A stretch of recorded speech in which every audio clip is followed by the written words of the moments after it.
नमस्कार बच्चों। विज्ञान और प्रौद्योगिकी कक्षा 9वीं क्लास घंटे एडी विज्ञान पार्ट फर्स्ट पाठ क्रमांक 14 हमारे उपयोगी पदार्थ। दैनिक जीवन में महत्व के लवण। दैनिक जीवन में हम बहुत सारे महत्वपूर्ण पदार्थों का उपयोग करते हैं, जैसे कि उसमें कुछ प्रकार के क्षार रहते हैं, कुछ लवण यानी कि क्षार, ऐसे बहुत सारे पदार्थों का हम उसमें उपयोग करते हैं। कुछ तत्व रहते हैं, कुछ धातु अधातु और कुछ प्लास्टिक कांच वगैरह, ऐसे बहुत सारे पदार्थों का हम दैनिक जीवन में उपयोग करते हैं। तो दैनिक जीवन में हम विभिन्न पदार्थों का उपयोग करते हैं। पिछली कक्षा में हमने इन कुछ पदार्थों की जानकारी हमने ली थी और उनके घटक निर्मिति के बारे में भी विस्तृत प्रकार की जानकारी हमने ली थी। दैनिक जीवन में महत्व के लवण, इस टॉपिक का हम आज इसके बारे में हम आज जान लेंगे। लवण का क्या अर्थ है? लवण यानी कि जिस आयनिक यौगिक में H+ आयन और OH- आयन नहीं होते हैं तथा जिनमें एक ही प्रकार के धनायन और ऋणायन होते हैं, उन्हें सामान्य लवण कहते हैं। उदाहरण इसमें sodium sulphate, potassium phosphate, calcium chloride जैसे लवण हमें देखने को मिलते हैं। प्रकृति में अकार्बनिक पदार्थ अम्ल और क्षारक के रूप में नहीं मिलते, किंतु वे लवण के रूप में हमें मिलते हैं। समुद्र जल से एक वर्ष में लगभग 8 करोड़ टन तक लवण हमें मिलता है। इसलिए समुद्र को लवणों का एक समृद्ध स्रोत कहा जाता है। समुद्र में chlorine, sodium, magnesium, potassium, calcium, bromine जैसे तत्वों के विविध लवणों का वो एक समृद्ध स्रोत है। और समुद्र जल में मिलने वाले प्रमुख लवण जो है वो है sodium chloride, magnesium chloride, magnesium sulphate, potassium chloride, calcium carbonate, magnesium bromide. ये सभी लवण हमें समुद्र से मिलते हैं। और इन लवणों के साथ ही दैनिक जीवन में हम अन्य लवणों का भी इस्तेमाल या उपयोग करते हैं। उनके बारे में आज हम इस पाठ में अधिक जानकारी प्राप्त करने वाले हैं। हमने पिछले पाठ में पढ़ा है कि जब लवण का pH मान 7 होता है तो वह लवण उदासीन होता है तथा वह प्रबल आम्ल और प्रबल क्षार से निर्मित होता है। प्रबल आम्ल और दुर्बल क्षार से निर्मित होने वाला लवण जो है वो अम्लीय लवण होता है तथा इसका pH मान जो है 7 से कम होता है। और दुर्बल आम्ल और प्रबल क्षार से निर्मित होने वाला लवण ये क्षारीय लवण होता है और इसका pH मान जो है वो 7 से ज़्यादा होता है। अब हम दैनिक जीवन के कुछ लवणों की जानकारी हम आज यहाँ प्राप्त करने वाले हैं। इनमें सबसे पहला जो लवण है वो है सोडियम क्लोराइड यानी कि सादा नमक। उसको टेबल सॉल्ट उसको कहा जाता है। उसका रासायनिक सूत्र जो है वो NaCl है। भोजन को नमकीन स्वाद देने वाला जो पदार्थ रहता है वो यही सोडियम क्लोराइड नाम का एक नमक होता है। हमारे दैनिक जीवन में सर्वाधिक उपयोग किए जाने वाला लवण ये सोडियम क्लोराइड ही है। इस लवण का रासायनिक नाम सोडियम क्लोराइड है और सोडियम हाइड्रोक्साइड और सोडियम और हाइड्रोक्लोरिक आम्ल के जलीय विलयनों की अभिक्रिया से होने से उदासीनीकरण की अभिक्रिया द्वारा ये सोडियम क्लोराइड प्राप्त होता है। यानी कि एक आम्ल और जो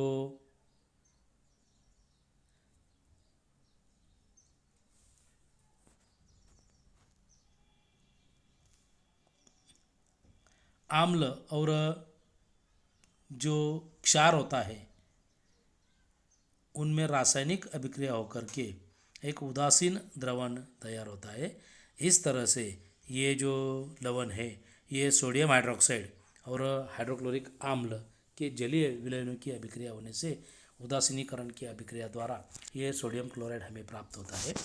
यह लवण उदासीन होता है तथा इसका जो पीएच मान होता है वो 7 होता है, क्योंकि हर एक उदासीन पदार्थ का पीएच मान 7 होता है। पानी का भी पीएच मान 7 ही है, क्योंकि पानी भी एक उदासीन द्रावण ही है।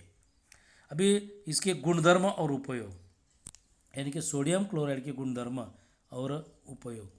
यह सोडियम क्लोराइड यह एक रंगहीन और केलासीय आयनिक यौगिक है। इसकी केलासीय रचना में केलासन जल नहीं होता। दूसरा उसका गुणधर्म यह है कि यह उदासीन लवण है और इसका स्वाद नमकीन होता है। तीसरा इसका जो उपयोग है, यह यौगिक का उपयोग Na2CO3 सोडियम कार्बोनेट और NaHCO3 यानी कि सोडियम बाइकार्बोनेट जैसे लवणों की निर्मित के लिए इसका उपयोग किया जाता है। सोडियम क्लोराइड के संतृप्त जलीय विलयन यानी कि ब्राइन में से विद्युत धारा प्रवाहित करने पर उसका विद्युत अपघटन होता है और ऋणाग्र पर हाइड्रोजन गैस और धनाग्र पर क्लोरीन गैस मुक्त होती है। क्लोरीन गैस की निर्मित के लिए इस विधि का उपयोग किया जाता है और इस विधि द्वारा सोडियम हाइड्रोक्साइड यानी कि NaOH यह एक महत्वपूर्ण क्षारीय यौगिक बन जाता है। इसका रासायनिक संतुलित समीकरण नीचे दिया गया है। टॉइस NaCl plus 2H2O is equal to 2 NaOH plus Cl, chlorine gas और हाइड्रोजन गैस उसमें मुक्त होता है। उच्च तापमान पर नमक को गर्म करने पर वह पिघल जाता है और इसे नमक की संगलित अवस्था यानी फ्यूज स्टेट कहा जाता है। संगलित नमक का अपघटन करने से धनाग्र पर क्लोरीन गैस और ऋणाग्र पर द्रवरूप सोडियम धातु हमें प्राप्त होती है। और दूसरा जो क्षार है या उपयोगी पदार्थ है वो है सोडियम बाइकार्बोनेट। सोडियम बाइकार्बोनेट को ही हम खाने का सोडा कहते हैं। इसका रासायनिक सूत्र जो है वो है NaHCO3। अभी इसका उपयोग हम जन्मदिन पर जब हम केक बनाते हैं तब वो केक बनाने के लिए इस सोडियम बाइकार्बोनेट का उपयोग किया जाता है। और जो पकोड़े तले जाते हैं घर में, उन पकोड़ों को खस्ते बनाने के लिए भी सोडियम बाइकार्बोनेट का ही उसमें उपयोग किया जाता है। क्योंकि अगर सोडियम केक बनाते समय अगर इसमें सोडियम बाइकार्बोनेट डाल दिया तो उससे वो जो केक है वो उसमें रंध्रमय हो आ जाता है, यानी कि उसमें छोटे छोटे हवा के बुलबुले उससे तैयार होते हैं। और जब उसको हीट यानी कि ऊष्मा दिया जाता है तब वो कार्बन डाइऑक्साइड वो उससे बाहर आता है और उस जगह पर छोटे छोटे गड्ढे बन जाते हैं और वो स्पंजी हो जाता है। और जो पकोड़े बनते हैं तो आटे में थोड़ा खाने का सोडा अगर डाल दिया जाए तो वो जो पकोड़े बनते हैं वो भी खस्ते बनते हैं, इसलिए इसका उपयोग वहाँ पर किया जाता है। इसके गुणधर्म और उपयोग, सोडियम बाइकार्बोनेट में गीले लिटमस के साथ उसकी अभिक्रिया होने से लाल लिटमस पत्र नीला हो जाता है। अंततः यह क्षारीय प्रकृति का लवण होता है, यानी कि नीला होने का मतलब है वो क्षारीय प्रकृति का होता है। अगर लाल होता है तो वो अम्ल प्रकृति का होता है, लेकिन ये सोडियम बाइकार्बोनेट क्षारीय प्रकृति का लवण है। इसका उपयोग जो है वो पाव, केक, ढोकला बनाने के लिए यानी कि उनको सच्छिद्र बनाने के लिए, स्पंजी बनाने के लिए इसका उपयोग किया जाता है। क्षारीय प्रकृति का होने के कारण इसका उपयोग पेट की आम्लता को कम कर यानी कि एसिडिटी जब हो जाती है तो उसको कम करने के लिए ये उपयोग में लाया जाता है। और अग्निशामक यंत्र का मुख्य घटक कार्बन डाइऑक्साइड तैयार करने के लिए सोडियम बाइकार्बोनेट का इस्तेमाल या उपयोग किया जाता है। अगला जो इसका उपयोग है, ओवन को स्वच्छ करने के लिए बेकिंग सोडे का ही उपयोग किया जाता है। बरसात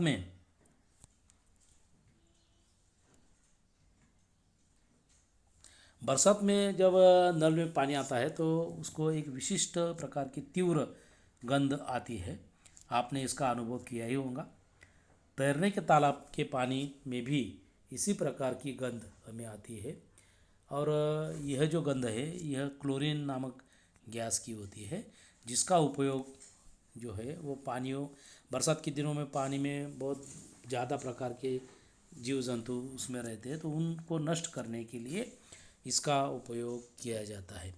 क्लोरीन गैस प्रबल ऑक्सीकारक होने के कारण जंतु नष्ट होता है और विरंजन क्रिया भी उसमें घटित हो जाती है।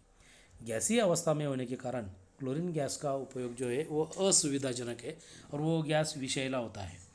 इसके बदले वैसा ही परिणाम देने वाला ठोस अवस्था का ये जो विरंजन चूर्ण जो है, विरंजक चूर्ण उसको कहा जाता है, यानी कि ब्लीचिंग पाउडर उसको हम कहते हैं।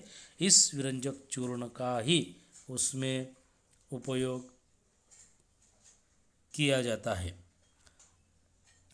और हवा की कार्बन डाइऑक्साइड के कारण विरंजक चूर्ण का मंद गति से अपघटन होने से क्लोरीन गैस उसमें से मुक्त होती है और इस मुक्त क्लोरीन के कारण विरंजक चूर्ण को यह गुणधर्म प्राप्त होता है, यानी कि CaOCl2 यानी कि ब्लीचिंग पाउडर का कार्बन डाइऑक्साइड के साथ अगर CO2 के साथ अगर रासायनिक अभिक्रिया हो तो CaCO3 कैल्शियम कार्बोनेट और उसमें क्लोरीन गैस उसमें से मुक्त होता है।